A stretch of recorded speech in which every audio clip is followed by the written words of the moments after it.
Imagine walking into a beautiful restaurant, hungry after a long day of work.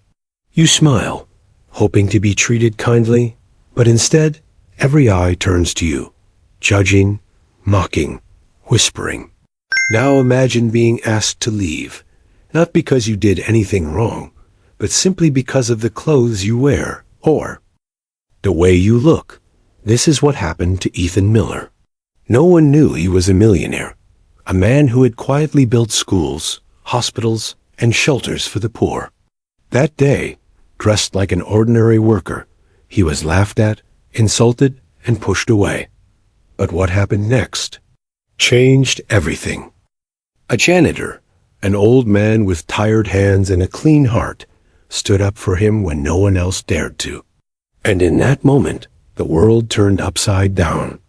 The one everyone looked down on became the symbol of true dignity, and the one they rejected revealed himself as the man who could have changed their lives forever. If you believe kindness should never depend on appearance, if you believe every human being deserves respect, no matter how rich or poor, then this story is for you. Watch carefully.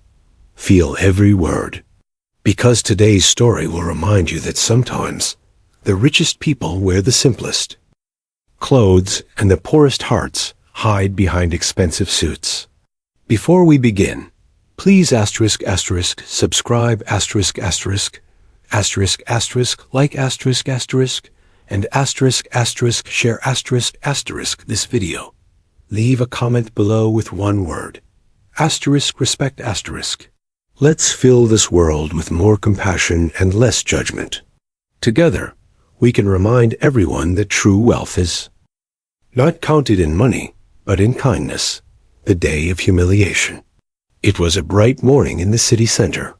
The streets were filled with business people in suits, holding coffee cups and phones, hurrying to offices with faces full of purpose. In the middle of all that rush walked Ethan Miller, wearing old jeans, a faded gray shirt, and carrying a small black notebook. His shoes were dusty, his hair uncombed. To most eyes, he looked like an ordinary man struggling to find a job, not someone who owned 3 companies and had retired young. Ethan had a habit. Once every month, he visited different cafes and restaurants, dressed as a regular working-class man. He wanted to observe how people treated those who looked poor. He believed that true character was revealed not in how we treat the rich, but the ones who can offer us nothing. That morning, he chose an elegant restaurant near the square. The place had large windows, crystal chandeliers, and golden letters on the door spelling La Fortuna. Inside, waiters in black uniforms moved gracefully, attending to customers in designer clothes. Ethan entered quietly, took a seat near the corner, and waited for someone to bring the menu. A waitress, named Clara, approached with a polite smile that quickly faded when she looked at his clothes. "Sir, this place is quite expensive. Maybe you'd prefer the cafe next door?" she suggested, with an artificial smile. Ethan returned her gaze calmly. "No, I'd like to have lunch here. Could I get the menu?" "Please?" She hesitated, clearly uncomfortable. Several people at nearby tables were watching. A group of young executives whispered and chuckled, one of them saying, "He must have entered by mistake." Ethan ignored it. He opened his small notebook and began to write something. After a few minutes, the restaurant manager, a tall man named Richard, walked toward him with heavy steps. "Sir," he said coldly, "we have a dress code. This is not a public cafe. You need a reservation." Ethan replied quietly, "I called yesterday. The reservation is under Miller." Richard frowned, checked the list, and saw no such name. "Well, we don't have it. And we can't serve someone dressed like this. You'll have to leave." The words echoed loudly. People began to stare. Someone laughed. A woman murmured, "Poor man. Maybe he's lost." Ethan stood slowly. His face was calm, almost serene. "I understand," he said. softly. But I think how we treat people says more about us than about them. Richard crossed his arms. Look, I don't have time for philosophy. Please go before I call security. As Ethan turned to leave, a voice came from the corner of the room. Wait. It was Tom the janitor, an older man in his 60s, wearing a uniform and holding a mop. He walked forward nervously. Sir, please, don't send him away like that. He didn't do anything wrong. Richard glared at him. Tom, stay out of this. You're just the janitor. But Tom continued, his hands trembling. I've seen many people here, sir. Some wear suits and talk rude. Some wear old shirts and speak with respect. This man hasn't disrespected anyone. Let him sit. The restaurant went silent. Ethan looked at the janitor and gave a gentle smile. Thank you, my friend, he said. But Richard shouted, Enough. Both of you out. Tom lowered his head in shame, and Ethan placed a hand on his shoulder. It's okay, Ethan whispered. You did the right thing. They both walked out together, under the stares and laughter of the guests. Outside, the sunlight was warm. Ethan turned to Tom and said, Would you join me for lunch somewhere else? Tom hesitated. Me? Sir, I'm just a janitor. Ethan smiled. Today, you're my guest. They walked to a small diner across the street. The waitress there welcomed them kindly, without judgment. They talked for hours about life, work, and dignity. Tom told stories about cleaning floors for decades, raising his daughter alone, and never being respected by the people he served. Ethan listened carefully, taking notes in his black notebook. When the bill came, Tom tried to pay for his coffee, but Ethan insisted.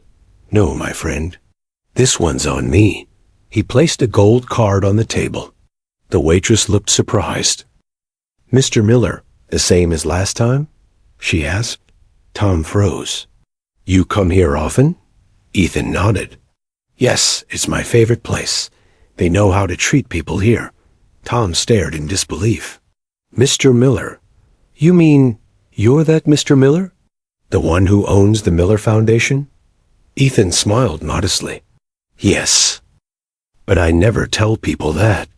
I just like to see how others behave when they think I'm nobody. Tom was speechless.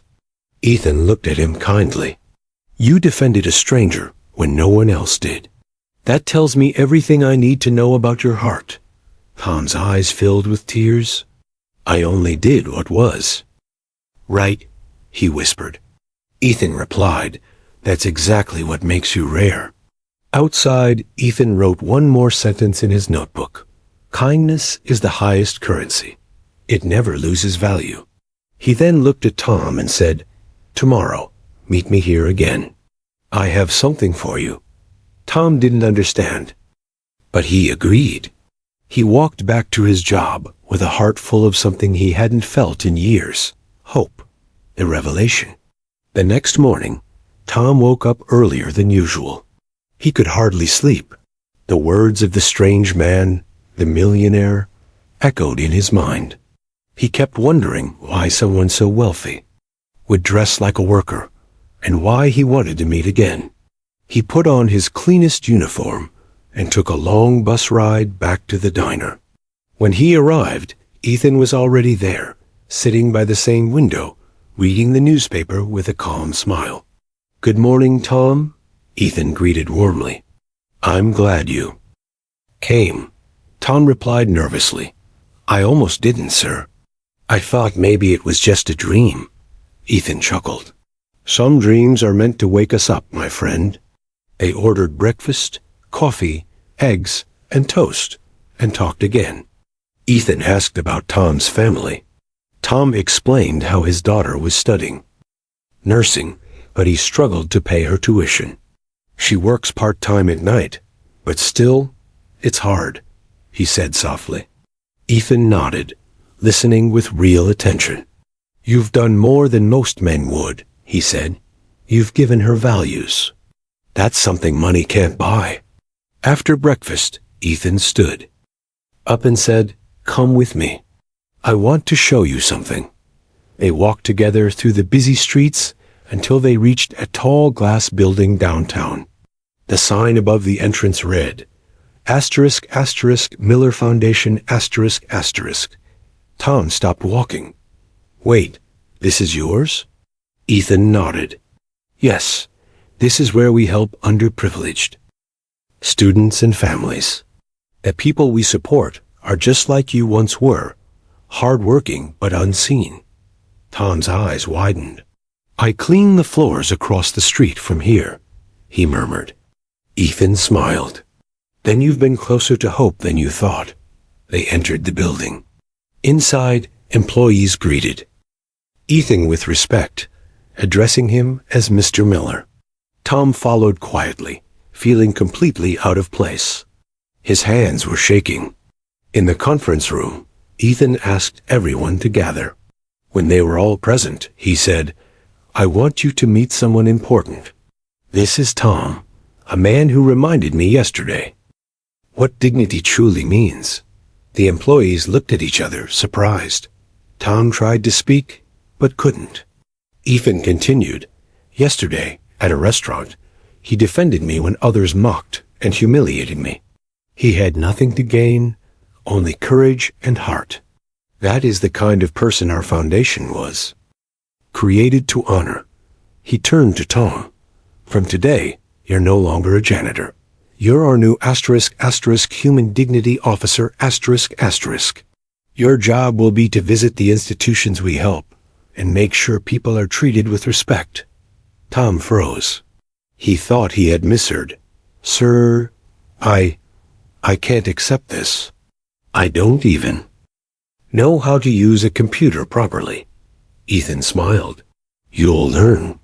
You've already mastered the hardest skill, humanity." Tears ran down Tom's face. The employees clapped softly, moved by the story. After the meeting, Ethan handed him an envelope. Inside was a scholarship for Tom's daughter, fully funded. "She deserves a chance to finish her studies without worry," Ethan said. Tom tried to speak, but his voice broke. He hugged Ethan tightly. "You changed our lives, sir," Ethan whispered. "No, Tom, you changed mine." A week later, the story of what happened spread through the city. The restaurant, where the incident had occurred, faced public backlash. The manager, Richard, was fired after multiple complaints about discrimination. Clara, the waitress, publicly apologized to Tom and Ethan, realizing how wrong she had been. Months passed. Tom excelled in his new role. He traveled to schools, hospitals, and community centers, always reminding people that kindness is free but powerful. The Miller Foundation grew larger, inspired by his story. Ethan often told others, "I built businesses, but Tom built people." One afternoon, Tom and Ethan visited a new training center built for workers from low-income backgrounds. As they cut the ribbon, reporters surrounded them. A journalist asked Ethan, "Mr. Miller, why did you trust a janitor with such an important position?" Ethan replied calmly, "Because when everyone else saw a nobody, he saw a human being." The crowd applauded. Tom stood beside him, overwhelmed, looking at the banner above the building that read, ****, the Dignity Center founded in honor of Tom Harris. ***, he couldn't hold back his tears. Later, sitting in Ethan's car, Tom said softly, "I don't know how to thank you, sir." Ethan looked out the window and smiled. "Just promise me one thing, never stop standing up for what's right, even when you stand alone." Tom nodded firmly. "I promise." As they drove through the city, the same restaurant came into view. It was quieter now, less crowded. Tom asked, "Do you ever think about that day?" Ethan smiled. "Every day. It reminded me that wealth without compassion is poverty in disguise." Tom looked thoughtful. "Do you think people can really change?" Ethan replied, "I think people remember moments that shame them. And sometimes, that memory is what saves them later." The sun was setting, painting the sky in gold and red. Ethan turned to Tom one last time. Remember, my friend, true luxury is to walk through life without looking down on anyone. They drove away in silence. Both men changed forever. One rediscovered humanity through humility, and the other found dignity through kindness. At the end of the day, two men from opposite worlds had learned the same truth. Asterisk, asterisk, respect costs nothing, but means everything. Asterisk, asterisk,